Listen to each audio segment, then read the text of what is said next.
Assalamualaikum teman-teman, berjumpa kembali dengan saya Siti Mukaromah dalam Oma History Channel. Hari ini kita akan mempelajari mengenai perjuangan menghadapi ancaman disintegrasi bangsa.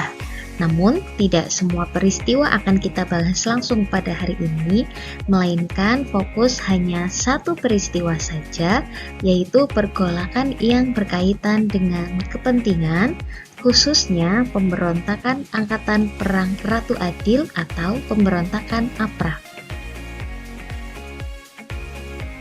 Pemberontakan APRA, Angkatan Perang Ratu Adil, dipimpin oleh seorang tokoh bernama Kapten Raymond Westerling. Dia adalah seorang prajurit tentara Belanda yang dalam pelaksanaan pemberontakannya, Raymond Westerling dibantu oleh Sultan Hamid II. Apa yang melatar belakanginya? Terjadinya pemberontakan Angkatan Perang Ratu Adil dikarenakan ketidakpuasan beberapa pejuang terhadap kebijakan pemerintah Republik Indonesia Serikat. Adapun kebijakan yang membuat para pejuang tersebut tidak puas adalah dua hal.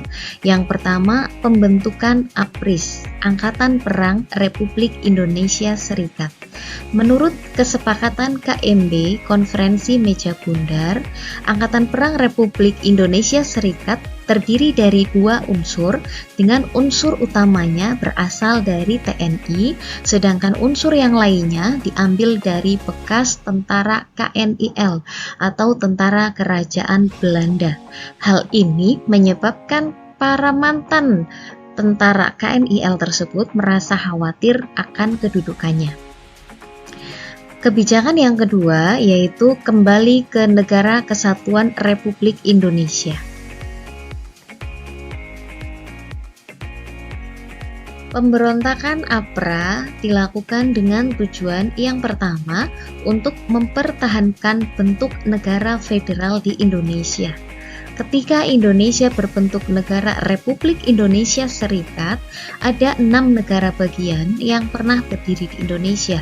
Di antaranya adalah yang pertama NST, Negara Sumatera Timur, yang kedua NSS, Negara Sumatera Selatan, yang ketiga NIT, Negara Indonesia Timur, yang keempat Negara Pasundan, yang kelima Negara Jawa Timur, dan yang keenam Negara Madura. Pemberontakan APRA ini pusatnya terjadi di Negara Pasundan. Adapun tujuan pemberontakan yang kedua adalah setiap negara bagian memiliki tentara sendiri-sendiri. APRA di sini menginginkan agar keberadaan mereka diakui sebagai tentara negara Pasundan. Kronologi pemberontakan APRA, Angkatan Perang Ratu Adil, dimulai di tanggal 23 Januari 1950 sekira 800 pasukan APRA memasuki kota Bandung dengan bersenjata berat. Pertempuran antara pasukan APRA dan juga pasukan APRIS tidak dapat dihindarkan. Pasukan APRA melakukan pembantaian dan pembunuhan kepada setiap tentara APRIS yang mereka temui. Bukan hanya itu saja, tapi pasukan APRA juga berhasil menduduki tempat-tempat penting yang ada di kota Bandung, termasuk markas Divisi Siliwangi. Karena keberhasilan mereka melakukan pemberontakan di kota Bandung, mereka pun bersama Kapten Raymond Westerling berencana akan melakukan pemberontakan penyerangan ke kota Jakarta dengan target utamanya adalah Gedung Sidang Kabinet Republik Indonesia Serikat. Kapten Raymond Westerling beserta pasukannya berencana akan menculik semua menteri serta membunuh Menteri Pertahanan dan Kepala Staf Angkatan Perang. Menteri Pertahanan pada saat itu dijabat oleh Sri Sultan Hamengkubuwono ke-9. Kepala Staf Angkatan Perang ketika itu dijabat oleh Kolonel TB Simatupang.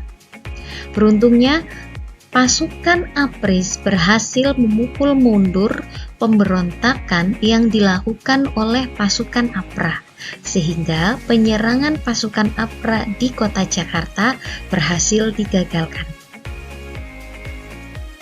Adanya pemberontakan APRA, tentu saja pemerintah tidak tinggal diam, melainkan melakukan upaya penumpasan.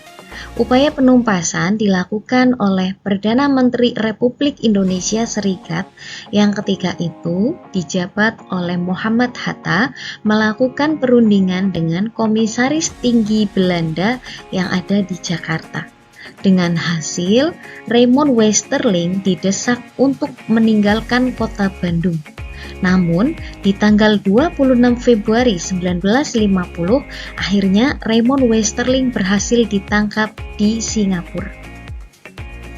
Tentara ABRIS berhasil melumpuhkan pemberontakan yang dilakukan oleh tentara APRA, sehingga keamanan yang ada di kota Bandung dan sekitarnya berhasil dipulihkan kembali. Itulah mengenai pemberontakan APRA, pergolakan yang berkaitan dengan kepentingan. Semoga penjelasan tadi bisa bermanfaat. Terima kasih. Sekian untuk video kali ini.